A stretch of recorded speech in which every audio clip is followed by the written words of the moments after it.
Hello guys, hello Earth Signs, hello Gemini, Libra, and Aquarius. Welcome dito sa aking channel. Kapalaran 888, Air Signs, Gemini, Libra, and Aquarius. I hope na makaresonate ka dito sa ating baraha. Wow! Ang ganda ng readings mo, ng baraha. Okay, Air Signs. Paki-comment sa comment section. Tingnan nyo muna, lessons and blessings, authority figures, and high priestess. So, sa araw na ito, kailangan nating pakinggan ang ating intuition.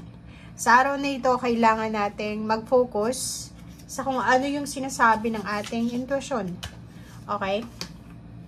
Kasi parang may mga lessons and blessings na ibibigay sa atin ang ating universe through intuitions.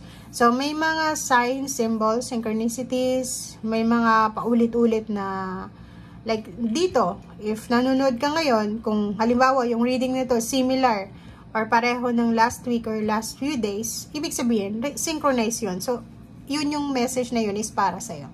Music, mga signs, feathers, or kung ano man, kanta, amoy, kung ano man ito na posibleng maamoy mo, maramdaman mo today, sinasabi ng baraha sa'yo na kapain mo ang yung intuition. Hindi natin makakapa yung intuition. But, kailangan mong pakiramdaman ng sarili mo. Kasi may mga mensahe, may mga lessons, mensahe, biyaya, openings na pwedeng ibigay sa atin ng ating instinct today. Okay? Nakikita mo tong authority figures. Sinasabi ng authority figures na to guys na may judgment na posibleng mangyari today. So, if may kaso kang hinaharap ngayon, possible na pabor sa'yo. Okay? May matututunan ka sa araw na ito and at the same time, may blessings kang matatanggap. Ayusin din natin. Like, if you're dealing with authority, police, militar, gobyerno, kailangan natin na ayusin yung ating behavior, okay?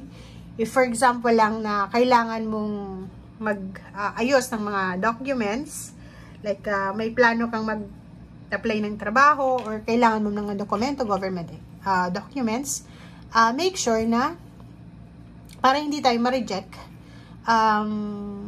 dress appropriately, diba? And after, kailangan din natin na sumunod sa mga patakaran ng otoridad. Okay, thank you. Ano pa ba? Pasensya na guys, sinisipan ako. Okay.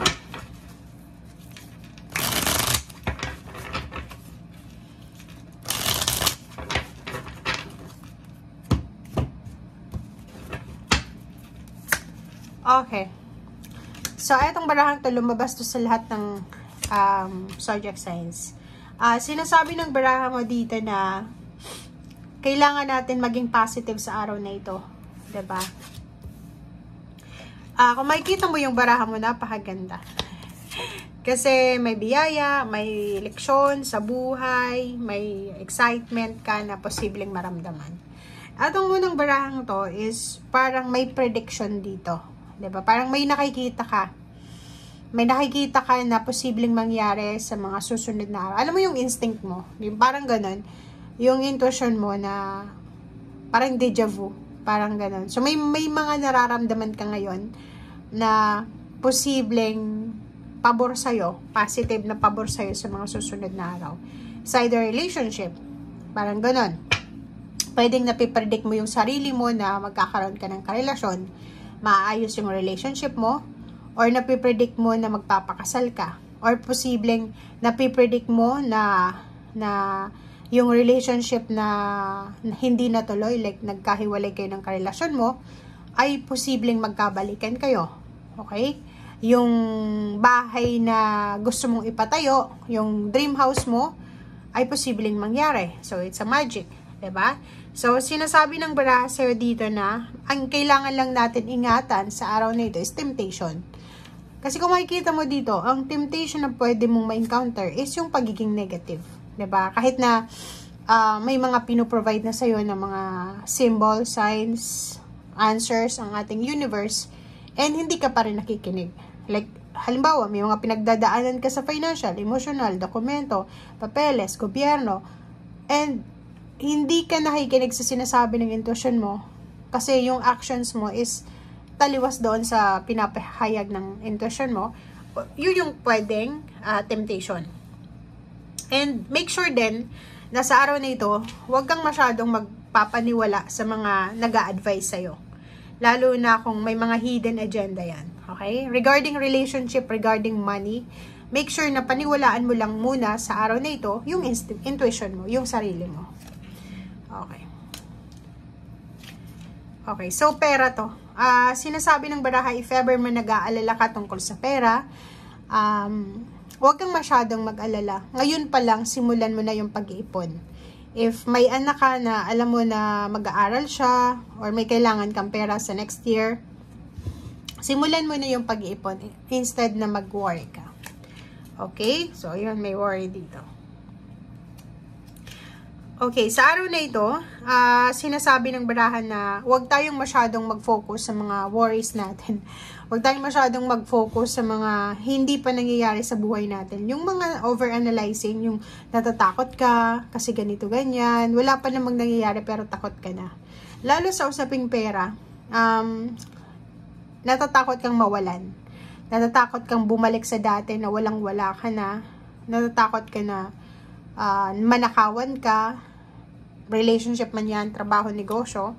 So, dito sa baraha mo, sinasabi na kailangan nating hanapin yung liwanag. Kasi masyadong madilim eh. Parang, anong tawag dito? Binabalutan ka ng takot. Nakabalot ka sa takot eh.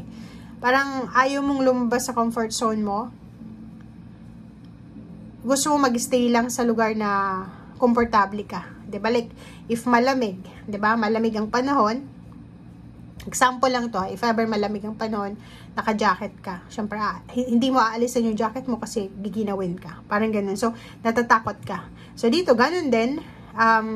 Ayaw mong gumastos dahil natatakot ka na baka maubos yung pera mo. Which is, tama naman. Pero, kung makikita mo dito, sinasabi na, kalma lang. Okay? Ikalma mo yung iyong isip. Huwag kang masyadong matakot kasi may pagbabago. Okay?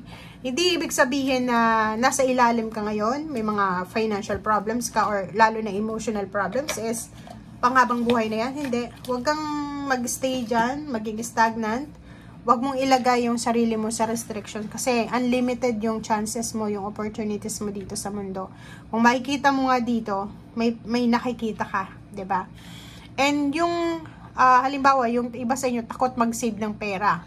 Takot gumastos kasi baka maubos yung pera. Kung talagang masipag ka, hindi ka matatakot na mawalan. Kasi gano'n naman talaga yung pera. Yung pera is lahat ng tao makakahawak niyan. Ikot-ikot lang yan. Hindi yan mag-stay sa isang lugar. Lalo na kung gaganunin natin. Lalo na kung Four of Pentacles. Yung perang, halimbawa, na-receive mo yung pera, itatago mo lang. Kahit saan financial advisor ka magtanong, yung pera hindi dapat yan, tinatago lang. Yung pera dapat pinapagalaw yan, pinapadalay yan. Okay? Thank you guys. Bye!